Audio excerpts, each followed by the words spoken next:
আসসালামু আলাইকুম ওয়া রাহমাতুল্লাহি ওয়া বারাকাতুহু। প্রিয় ভাই বোনেরা, আমরা প্রতিদিন কত রকমের ভয়ের মধ্যে ঘুমাতে যাই।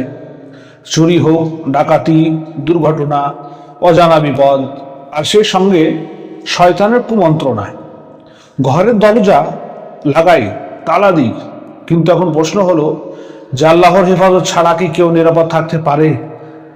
আজ আমি আপনাদেরকে এমন একটি শক্তিশালী কোরআনে আমলের কথা বলবো, যা পড়ে ঘুমালে আল্লাহ তাআলা নিজ দায়িত্বে আপনাকেও আপনার পরিবারকে হেফাজত করবেন ইনশাআল্লাহ।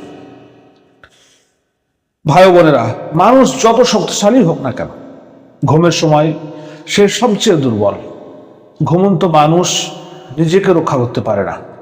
ঠিক তখনই চোর, শয়তান, জিন বা অদৃশ্য বিপদ তাকে আক্রমণ করে বসে। কিন্তু আল্লাহ তাআলা এমন দয়ালু, তিনি আমাদের জন্য কোরআনের মধ্যে এমন একটা দোয়া রেখে দিয়েছেন যা আমাদের অসহায় মুহূর্তেও কিন্তু পাহারা দেয়। অনেক আলেম বলেছেন যে যে ব্যক্তি ঘুমানোর আগে এই আয়াতগুলো পাঠ করে, আল্লাহ তাআলা ফেরেশতাদের দিয়ে তাকে পাহারা দেন। এই আমল শুধু চোর ডাকাত থেকে নয়, হঠাৎ বিপদ, অশুভ শক্তি, অজানা ক্ষতি, শয়তানের কুমন্ত্রণা সবকিছু থেকেই কিন্তু রক্ষা করে আল্লাহর হুকুমে। কিন্তু শর্ত একটাই, পড়তে হবে ঈমান, ভরসা ও আল্লাহর উপর পূর্ণ বিশ্বাস নিয়ে। এই আমলটি করবেন রাত্রে ঘুমানোর আগে, পরিষ্কার মনে ও অন্তরে, সম্ভব হলে ওযু অবস্থায়, বিছানা শুয়ে বা শোবার আগে পড়ে আল্লাহর কাছে এই দোয়া করবেন: হে আল্লাহ, আমি অসহায়, আমাকে, আমার পরিবারকেও, আমার ঘরকে তুমি হেফাজত করো। ইনশাআল্লাহ আল্লাহ কখনোই আপনাকে নিরাশ করবে না।